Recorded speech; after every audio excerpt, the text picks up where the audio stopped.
வரலாறையும் வேதாகம பதிவுகளையும் ஆழமாக ஆராய்ந்தால் கிறிஸ்தவ மதத்தை ஆரம்பிக்க இயேசு ஒருபோதும் நினைத்ததே இல்லை என்ற உண்மை தெளிவாகத் தெரிகிறது. இது பலருக்கு அதிர்ச்சியாக இருக்கலாம். இந்த ஆய்வு இயேசுவை நன்கு தெளிவாக அவருடைய சொந்த வார்த்தைகளில் மீண்டும் புரிந்து கொள்ள ஒரு அழைப்பாகும். 2000 ஆண்டுகளுக்கு முன் ரோமப் பேரரசு கண்டங்கள் முழுவதும் பரவி அதிகாரமும் வலிமையும் கொண்டதாக எதிர்ப்பு இல்லாமல் நிலைத்திருந்தது. அந்த பேரரசின் ஒரு சிறிய மூலையில் நாசரேத் என்று அழைக்கப்பட்ட ஒரு அமைதியான கிராமம் இருந்தது. அங்கே வாழ்ந்த யூத விவசாயிகள், படிக்கவும் எழுதவும் அறியாதவர்கள், அரசர்களுக்கும் பேரரசர்களுக்கும் அறிமுகமில்லாதவர்கள். அந்த மறைக்கப்பட்ட கிராமத்திலிருந்து ஒரு மெசியா தோன்றினார். அவர் அரண்மனைகளில் சட்டம் கற்பிக்கவில்லை, கல்வி நிலையங்களில் தத்துவம் பேசவில்லை. மாறாக அன்பு, கருணை மற்றும் ஏழைகளுக்கும் உடைந்த மனங்களுக்கும் அக்கறை காட்டுவது பற்றி பேசினார். அவரது வார்த்தைகள் மீனவர்களையும் தொழிலாளர்களையும் சமூகத்தால் புறக்கணிக்கப்பட்ட மக்களையும் சென்றடைந்தன.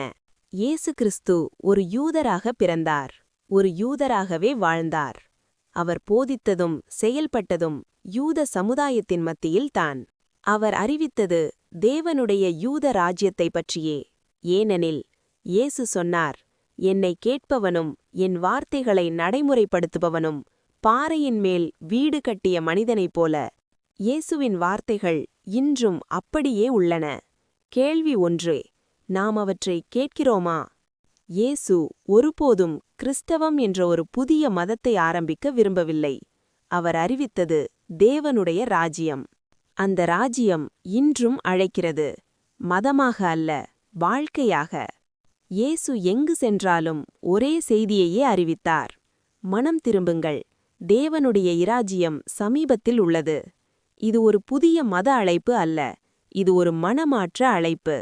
இயேசு ஒருபோதும் ஒரு புதிய மதத்தை உருவாக்குங்கள் என்று கூறவில்லை. அவர் வலியுறுத்தியது தேவனுடைய சித்தத்திற்கு மக்கள் திரும்ப வேண்டுமென்பதே.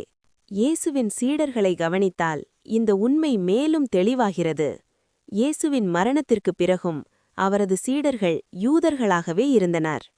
அவர்கள் ஆலயத்திற்கு சென்றனர், யூத சட்டங்களை பின்பற்றினர். ஆனால் தங்களை கிறிஸ்தவர்கள் என்று அழைத்துக் கொள்ளவில்லை. அவர்கள் தங்களை இயேசுவை நம்பும் யூதர்கள் என்றே கருதினர். ஆரம்ப காலத்தில் கிறிஸ்தவம் என்ற ஒரு தனி மத அடையாளம் இல்லவே இல்லை. இயேசுவின் இயக்கம் யூத மதத்திற்குள் நடந்த ஒரு சீர்திருத்த இயக்கமாகவே இருந்தது. அது யூத மதத்திலிருந்து பிரிந்து செல்லவில்லை. ஆனால் காலம் செல்ல செல்ல ஒரு பெரிய மாற்றம் நிகழ்ந்தது. அதே பேரரசின் மற்றொரு முனையில், தர்சாஸ் எனும் நகரில் மற்றொரு யூத மனிதர் வாழ்ந்தார். அவர் கல்வியில் நன்கு தேர்ச்சி பெற்றவர், கிரேக்க தத்துவத்தில் புலமை பெற்றவர், படிக்கவும் எழுதவும் வாதாடவும் திறமை கொண்டவர். ரோமானிய குடிமகன். அவரது பெயர் சவுல். பின்னாலே அவர் பெயர் பவுல் என்று அழைக்கப்பட்டார். அவர் இயேசுவை பின்பற்றவில்லை. ஒரே காலம், ஒரே பேரரசு, ஆனால் 2 மனிதர்கள்.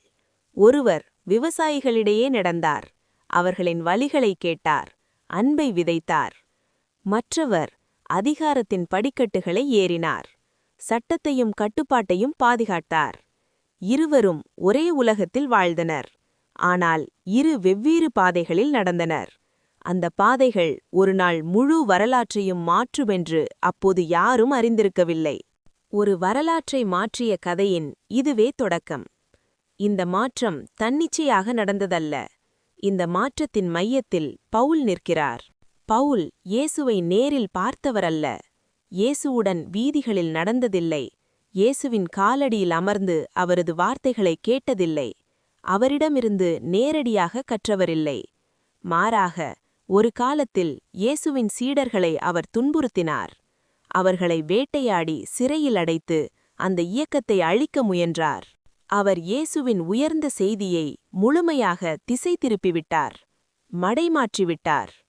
ஆனால் தமாசுக்க செல்லும் வழியில் ஒரு வினோதமான சர்ச்சைக்குரிய தனிப்பட்ட தரிசனத்தில் இயேசுவை அவர் மாத்திரம் பார்த்ததாக கூறினார்.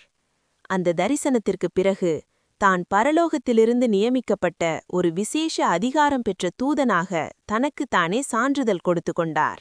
இந்த கூறு மிகவும் முக்கியமானது. ஏனெனில் பவுலின் அதிகாரம் இயேசுவின் சீடர்களிடமிருந்து வரவில்லை. அது நேரடியாக பரலோகத்திலிருந்து வந்ததாக அவர் கூறுகிறார். இந்த கூற்று மற்ற சீடர்களின் அதிகாரத்தை மறைமுகமாக குறைப்பதாகும். இது யாருக்கும் கட்டுப்படாத பலம் பொருந்திய தெய்வீக அதிகாரம், அப்போஸ்தலீக அதிகாரம். இதன் பின்னரே பவுலின் போதனைகள் பரவத் தொடங்கின. இந்த போதனைகள் பல இடங்களில் இயேசுவின் போதனைகளிலிருந்து வேறுபடுகின்றன. பவுலின் போதனைகள் யூத சட்டங்களை மையத்திலிருந்து விலக்கத் தொடங்கின. இயேசு வலியுறுத்தியது நீதியான வாழ்க்கை, தேவனுடைய கட்டளைகள், செயல்களால் வெளிப்படும் விசுவாசம்.